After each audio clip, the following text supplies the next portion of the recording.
White హౌస్లో కూర్చొని ఆలోచించే డొనాల్డ్ ట్రంప్ బుర్రను మనము ఇక్కడ డీకోడ్ చేశామా? అంతే కదండి.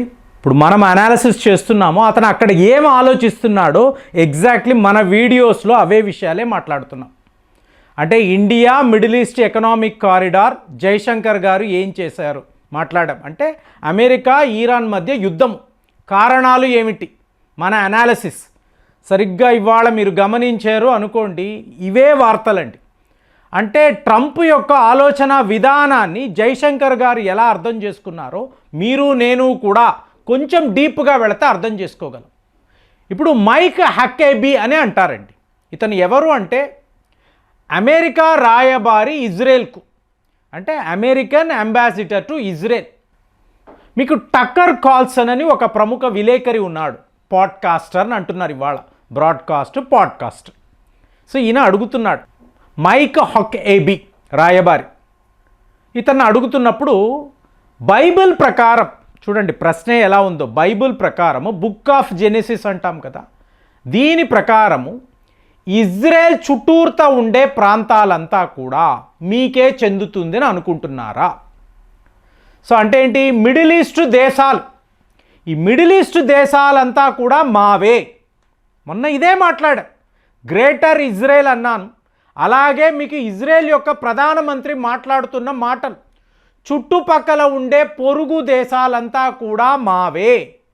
అంటే ఏమవుతుందండి, ఇజ్రాయెల్ ఇరాన్ని ఆక్రమిస్తుంది, ఇరాన్ పక్కన ఉండే పాకిస్తాన్, అటువైపు ఉండే టర్కీ, ఇటువైపు ఉండే సౌదీ అరేబియా, ఈ దేశాలంతా ఏదో ఒక రోజు ఇజ్రాయెల్ చేతికి వచ్చేస్తాయి.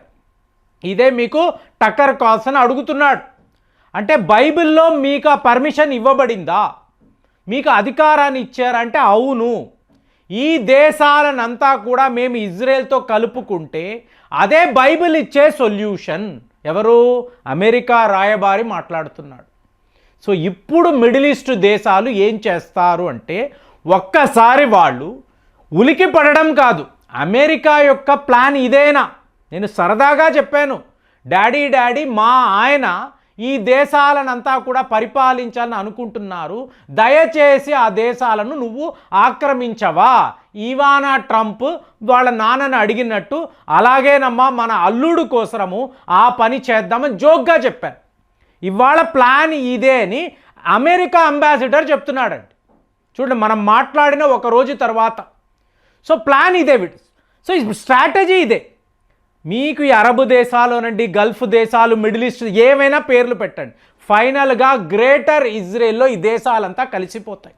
ఇప్పుడు మనకున్న ప్రాబ్లం ఏంటండి, మనకున్న ప్రాబ్లం ఒకవైపు పాకిస్తాన్, మన నుంచి విడిపోయిన దేశం, ఇంకొక దేశం బంగ్లాదేశ్, పాకిస్తాన్ నుంచి విడిపోయిన దేశం. సో ఇప్పుడు ఈ పాకిస్తాన్ అనబడే దేశాన్ని మీరు స్వాధీనము చేసుకోవచ్చా అంటే, ఈ ఎక్స్పాన్షనిజం అనేది భారత్లో ఉండదండి. ఇప్పుడు మనము పాకిస్తాన్తో యుద్ధము చేసాం, యుద్ధము చేసి ఈ బంగ్లాదేశ్ అనబడే ప్రాంతాన్ని కలుపుకోవచ్చు కదా, అంటే ఈస్ట్ పాకిస్తాన్ని మనతో కలుపుకోవచ్చు కదా. ఆ రోజుల్లో ఎవరైనా అడిగారా? ఎవరు అడగరు.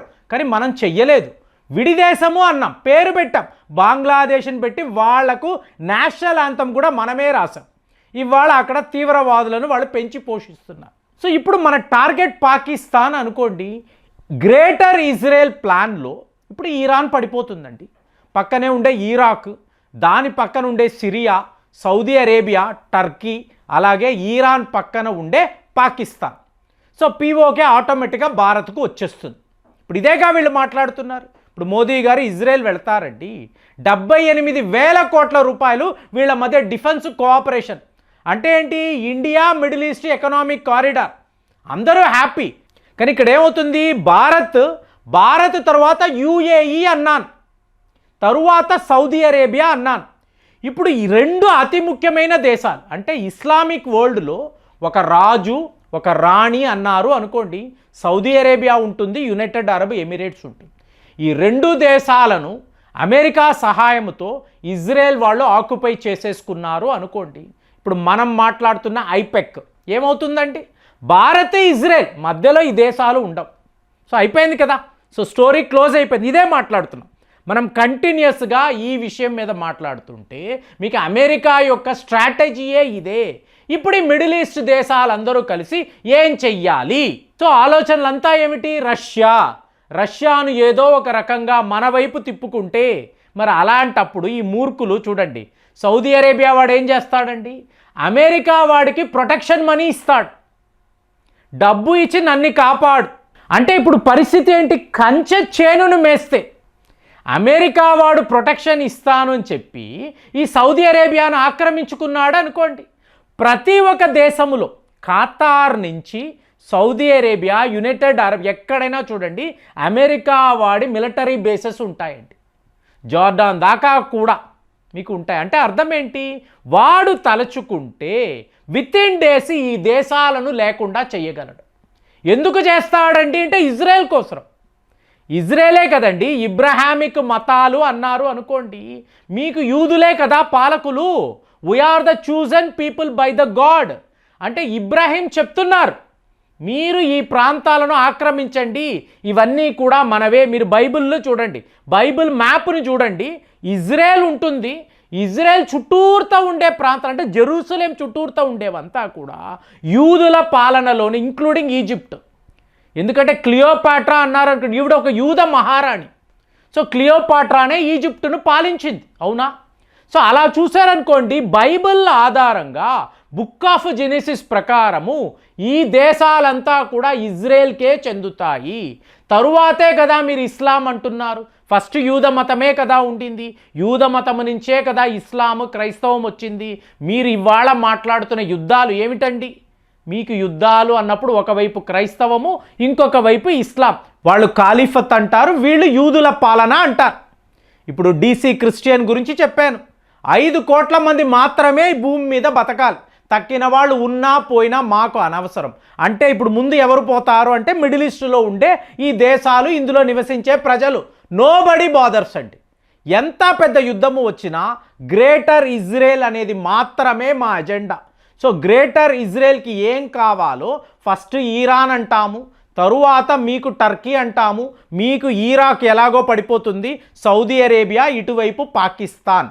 సో ఈ దేశాలనంతా కూడా ఇజ్రాయెల్ తనతో కలుపుకుంటే మిడిల్ ఈస్ట్ మొత్తము కూడా గ్రేటర్ ఇజ్రాయెల్గా మారిపోతే, సో ఇదే డొనాల్డ్ ట్రంప్ యొక్క ఆలోచన. అందుకే ఇప్పుడు ఇతను ఇరాన్ని విడిచిపెట్టను, ఇరాన్ వాళ్ళు కాంప్రమైజ్ అయినా, బాబు మా వద్ద అణు అస్త్రాలు లేవు, మేము అలాంటి పరిశోధనలు చెయ్యలేదు, మీకు అటామిక్ ఎనర్జీ వాళ్ళు వచ్చి చూసుకున్నారు, మీరు ఏమైనా మాట్లాడండి, నాకు నీ దేశము కావాలి, ముందు ఈ సుప్రీం లీడర్ని వేసేద్దాము. ఓపెన్గా చెప్తున్నారు. సుప్రీం లీడర్ పోయాడు అంటే ఇరాన్ మనదే, ఇరాన్ మనది అంటే పక్కన ఉన్న పాకిస్తాన్ కూడా.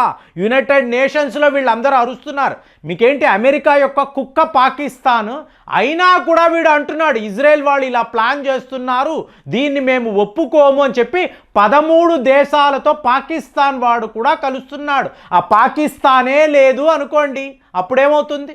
అంటే ఇజ్రాయెల్కి ఏం అడ్వాంటేజో మనకు అనవసరం అండి. భారత్ కంటున్న కళ పీఓకేని కలుపుకోవడం. సో ఏకంగా పాకిస్తాన్నే మీరు కలిపేసుకోండి, ఏమవుతుంది? సో మనకు గ్రేటర్ భారత్ వస్తుంది కదా, ఇదే కదా అఖండ భారత్ అని మాట్లాడుతున్నాం. మరి అది జరుగుతుందా? ఇవాళ అమెరికా వాడు ఇదే ప్లాన్ చేస్తున్నాడా? మీకు అమెరికా రాయబారి ఓపెన్గా టీవీ ఛానల్లో ఈ దేశాలంతా మాదేని అంటున్నాడు అంటే, వీళ్ళ ఈ బృహత్తర మీకు ఈ వ్యూహాన్ని మీరు ఎలా చూస్తున్నారు? తన కూతురు కోసము డొనాల్డ్ ట్రంప్ ఈ పని చేసి చూపిస్తాడని మీకు అనిపిస్తుందా? మీరేమో ఆలోచిస్తున్నారు? కామెంట్స్లో రాయండి. మళ్ళీ వచ్చే వీడియోలో కలుద్దాం. జై హింద్.